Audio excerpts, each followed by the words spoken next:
Përshëndetje, në këtë seancë do flasim për Google Kalendar, do shpjegojmë disa nga elementet e përdorimit të këtij shërbimi nga Google.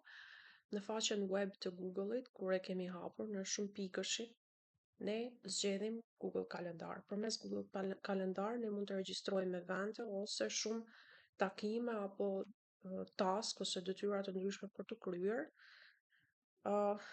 Tani pasi është hapur Google Kalendar, ne kemi një shfaqje të një kalendari në formë elektronike. Përmes këtij opsioni ne mund ta shfaqim duke përzgjedhur vetëm ditën, mund ta shfaqim duke përzgjedhur javën, domethënë për këto ditë të javës mund të shfaqen të gjitha takimet nga një orë e caktuar deri në një orë të caktuar. Mund të përzgjedhim muajt, ku zgjatin ditët e një muaji. Formati më i preferuar është i kalendari javor. Përveç pjesës së prezantimit në një format të tillë, ne kemi mundësi ta prezantojmë edhe duke përzgjedhur, e supozojmë nga data 5, duke bërë drag and drop deri në datën 8, kemi përzgjedhur këto ditë jave për t'i pasqyruar në kalendarin tonë dhe për të parë mbi takimet ose mbi eventet që kanë ndodhur gjatë kësaj periudhe. Në butonin Today kthehemi në datën tonë dhe zgjedhim Weekly, që është formati i preferuar imi ku shfaqen gjithë ditët e javës. Përveç këtij opsioni të navigimit të kalendarit, përmes shtypjes së butonit G nga tastiera, ne na shfaqet Go to Date, ku ne mund të përzgjedhim, e supozojmë që përzgjedhim 2022-18. Edhe pse nuk është në një format të caktuar, por mund të jetë pak a shumë i ndërtuar në mënyra të ndryshme, kalendari e kupton. I bëjmë një go dhe automatikisht na çon në datën e kërkuar. Dhe me Today kalojmë në datën e sotme. Edhe një herë mund të klikojmë butonin G nga tastiera dhe ne mund ta shkruajmë në mënyra të ndryshme. 2026, shkojmë në të ardhmen dhe edhe pse e krijuam në mënyrë të ndryshme, domethënë e shkruajtëm në formë të ndryshme, ne ishim në gjendje të kalojmë në kalendarin e 2026. Tani, kjo është pjesa e navigimit ose kërkimit të një date të caktuar në kalendar. Do vazhdojmë me pjesën e regjistrimit të një eventi. Një event, ne kemi butonin Create, ku këtu mund të shikojmë që mund të ndërtojmë një event, një task ose të skedulojmë një takim. Ose mund ta klikojmë këtë opsion dhe të fillojmë të regjistrojmë eventin, ose në kalendar mund të zgjidhim për shembull datën 21 dhe supozojmë që jemi në orën 9. Në momentin që klikojmë mbi këtë kuadrat, na jepet mundësia për të regjistruar një event, e supozojmë takim javor mbi shitjet. Në More Options e hapim, e bëjmë një më të madh dhe e përcaktojmë se kur do filloj dhe kur do mbaroj ky takim. E supozojmë që mbaron në orën 11, ose mund të jetë all day, zgjat gjithë ditën, dhe në këtë moment nuk kemi opsion për të zgjedhur orën e fillimit dhe të mbarimit, ose përcaktojmë datën, orën e fillimit dhe të mbarimit. Këtu tregojmë nëse kjo ngjarje ndodh çdo javë ose ka një periodicitet të caktuar. E supozojmë që çdo të mërkurët të javës bëhet një takim mbi shitjet, ose mund të jetë një mërkurë e tretë të muajit, ose mund ta përcaktojmë me custom.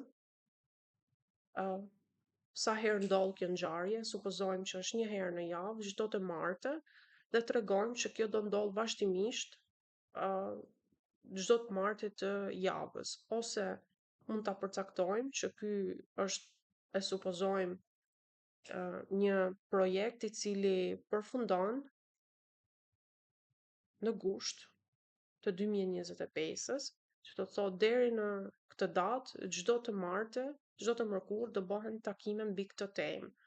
Ose do thotë që do bahen vetëm 9 takime në lidhje me këtë temë dhe do ndodhin çdo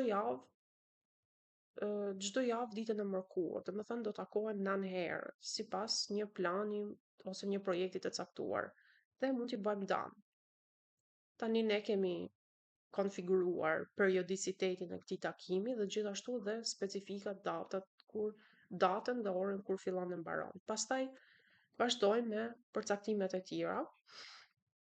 Ne mund të përcaktojmë që kjo është një videokonferencë e realizuar përmes Google Meet. Në momentin që e zgjidhim automatikisht na gjenerohet një link, nga ku ne mund të bëjmë një Google Video Meet, domethënë përmes Google Meet ne mund të bëjmë një videokonferencë remote me anëtarët e tjerë të grupit.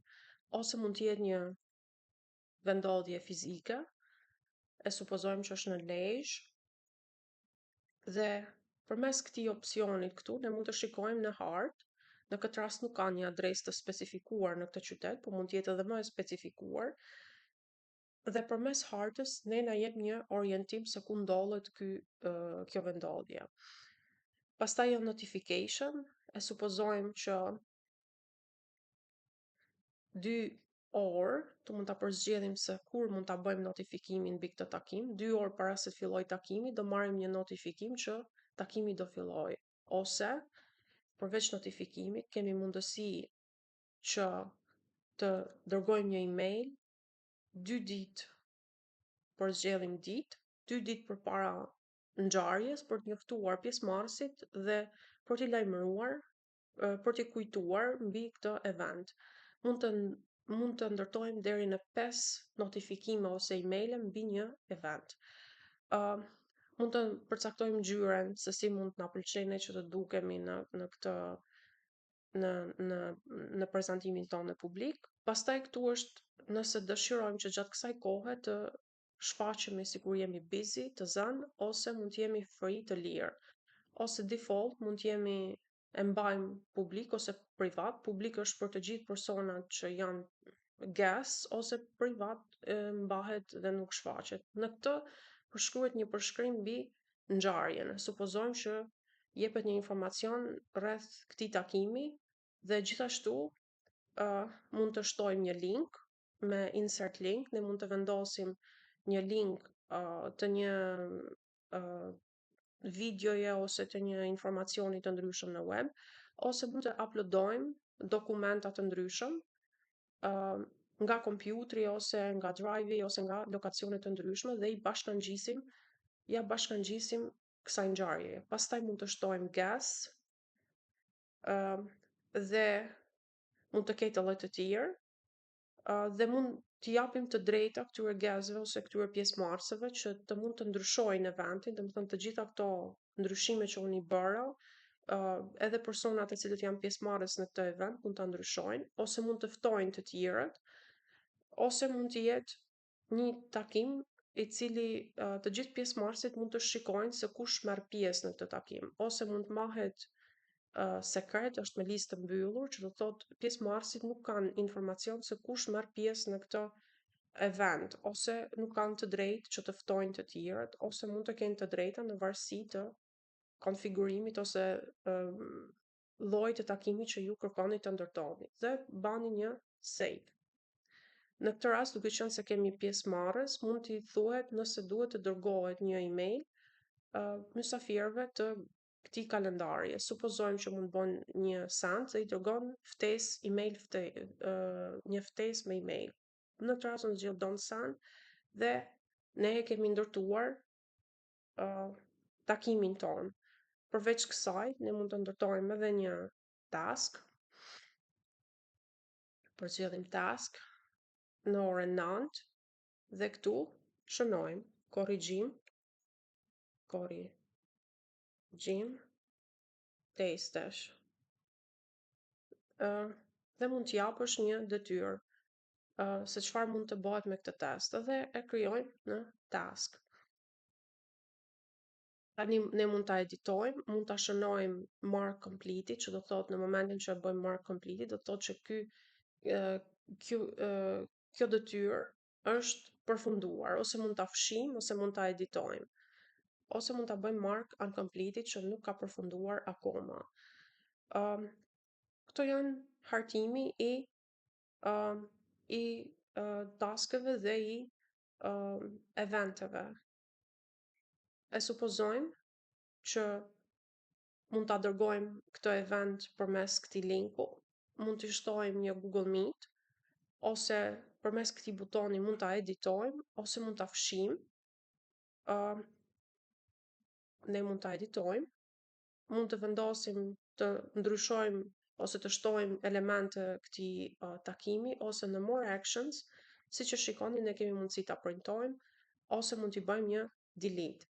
Tani, duke qenë se ky është një takim që ka një periodicitet, ne mund ta fshijmë vetëm për këtë javë, ose ta anullojmë vetëm për këtë javë ngjarjet, ndërsa për javët e tjera dhe për 8 javët e tjera i bie të vazhdojë, ose mund të fshijmë këtë javë dhe javën që vjen, dhe pastaj të tjerat realizohen. Domethënë mund bëjmë një cancelim, anullim të ngjarjes për këto 2 javë, ose mund të anullojmë të gjitha eventet, që do të thotë ky si projekt është fshirë, është anulluar, e supozojmë që i fshijmë të gjitha eventet, dhe mund t'ju dërgojmë një email të gjithë pjesëmarrësve duke informuar që ky event është anulluar dhe duke shënuar edhe specifikat e tjera. Në këtë rast zgjodhon send dhe shikojmë që është anulluar. Është fshirë nga kalendari jonë. Kjo është pjesa e krijimit të kalendareve. Tani ne mund të krijojmë, ky është kalendari jon personal, që në këtë rast është kalendari im. Mund të ndryshosh në ngjyra të ndryshme dhe ta stilosh, dhe mund të ndërtosh edhe një kalendar të ndryshëm nga ai që ju keni momentalisht. Në Create a New Calendar e supozojmë që vendosim work, që është puna, dhe mund vendosim një description, vendosim time zone dhe japim një create. Tani po krijojmë një kalendar pune. Ky kalendar do përdoret dhe do regjistrohen vetëm takimet e punës. Dhe tani është shtuar kalendari i punës. Ne mund t'i bëjmë një ngjyrë të ndryshme, dhe tani te kalendari i punës ne mund t'i bëjmë share, setting and share, që do të thotë e supozojmë që e konfiguron këtë kalendar, dhe këtë kalendar do ta ndash në menaxherin tënd, dhe në share with ndan personin ose grupin në cilën dëshiron që t'i shikoj të gjitha eventet. E supozojmë që këtu është shefi ose varet çfarë pozicioni, dhe jepni të drejtat që mund të shikoj vetëm kur jeni free ose busy, mund të shikoj detajet e eventeve, mund të bëj ndryshime në evente, ose mund të ndryshoj dhe menaxher sharing. E supozojmë që ne do i japim të drejtë që të shohin të gjitha eventet që është krijuar nga ana jonë. Dhe kjo është permission. Mund të shtoni edhe persona të tjerë, dhe në këtë rast mund të bëni një share të kalendarit ku persona të tjerë mund të kontrollojnë ose mund të shohin se çfarë keni në kalendarin tuaj. Përveç kësaj, në këtë opsion ne mund të bëjmë subscribe. Ne mund t'i kërkojmë një personi që të keni akses në kalendarin e tij, dhe mund të shtoni një request ose t'i dërgoni një kërkesë që më jepni akses në kalendarin tuaj, dhe në këtë mënyrë mund të përdorni ose mund të kërkoni edhe të përdorni kalendaret e të tjerëve. Përveç kësaj është edhe browse calendar of interest, ku mund të ndërtoni kalendar duke përcaktuar ditët e pushimit, festat të ndryshme, datat e sportit e tjerë.